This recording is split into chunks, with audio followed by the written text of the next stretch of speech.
అప్రకటిత emergency కొనసాగుతోంది. America ఎయిర్పోర్ట్లు పూర్తిగా బంద్ చేశారా అన్న చందంగా మారిపోయింది. అమెరికా విమాన సర్వీసులకి తీవ్రమైన ఆటంకం కలుగుతోంది.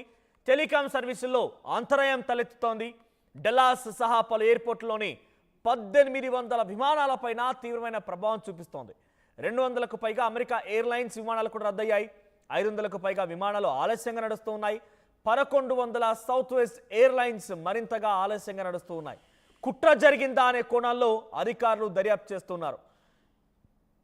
టెలికాం సర్వీసులు రద్దవడం ఏంటి, అమెరికాలో ఫ్లైట్స్ ఆలస్యం అవ్వడం ఏంటి, దాంట్లో 200 ఫ్లైట్స్ రద్దవడం ఏంటి, ఈ రకంగా ఏదో ఒకటి జరిగి ఉంటుందనే కోణాల్లో అమెరికా ఎయిర్ ఫోర్స్ అధికారులు ఆందోళన వ్యక్తం చేస్తున్నారు. 200కు పైగా అమెరికా ఎయిర్లైన్స్ అన్ని కూడా రద్దయిపోయాయట.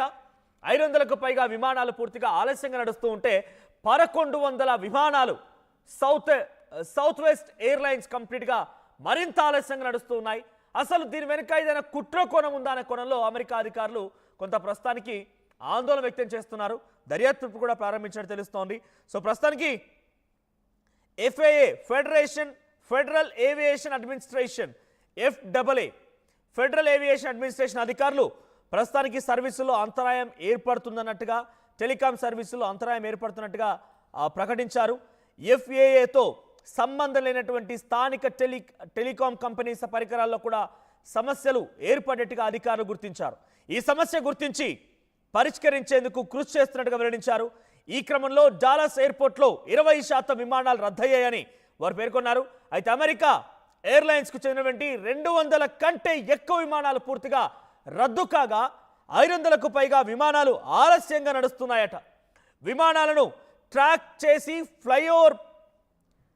ఫ్లైట్ అవేర్ ప్రకారంగా సౌత్ వెస్ట్ ఎయిర్లైన్స్కు చెందినటువంటి 1100 పైగా విమానాలు ఆలస్యంగా నడుస్తున్నాయని తెలిపింది.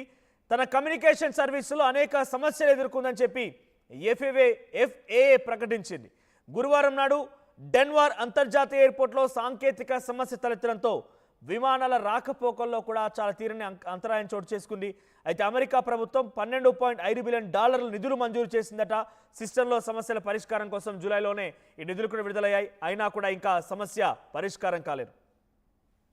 సో యాజ్ ఆఫ్ నౌ నేను చెప్పేటువంటి ఈ వార్త ప్రకారంగా డల్లాస్ ఎయిర్పోర్ట్ నుంచి 1800 విమానాలు కంప్లీట్గా అవి రద్దయిపోయినాయి ఉన్నాయి. దాంట్లో డిలే అవుతున్నాయి కూడా కొనసాగుతున్నాయి. So the cause of the widespread issue was a telecommunications outage.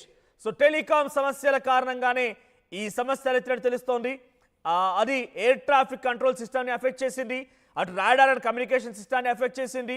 దాని తర్వాత టెర్మినల్ రాడార్ అప్రోచ్ కంట్రోల్ ఫెసిలిటీస్ని ట్రాక్ని ఎఫెక్ట్ చేసింది. FAA ఇప్పుడు అధికారికంగా దీనిపై ప్రకటించింది. DFW ఎయిర్పోర్ట్ నుంచి, డల్లాస్ ఎయిర్పోర్ట్ నుంచి 600 విమానాలు ఆలస్యంగా నడుస్తూ ఉంటే 200 విమానాలు రద్దయిపోయాయి. ఇక DAL నుంచి 150 ఆలస్యంగా నడుస్తున్నాయి. సౌత్ వెస్ట్ ఎయిర్లైన్స్ నుంచి 1100 విమానాలు నేషనల్ వైడ్గా అవన్నీ కూడా పూర్తిగా అత్యంత ఆలస్యంగా నడుస్తూ ఉన్నాయి. ఎస్, మా ప్రతినిధి శిల్పా సిద్ధంగా ఉన్నారు. శిల్ప, సో అమెరికాలో ఈ స్థాయిలో విమానాలు రద్దవడం, ఆ తర్వాత విమానాలు ఆలస్యం కావడం బహుశా ఇది మొదటిసారి.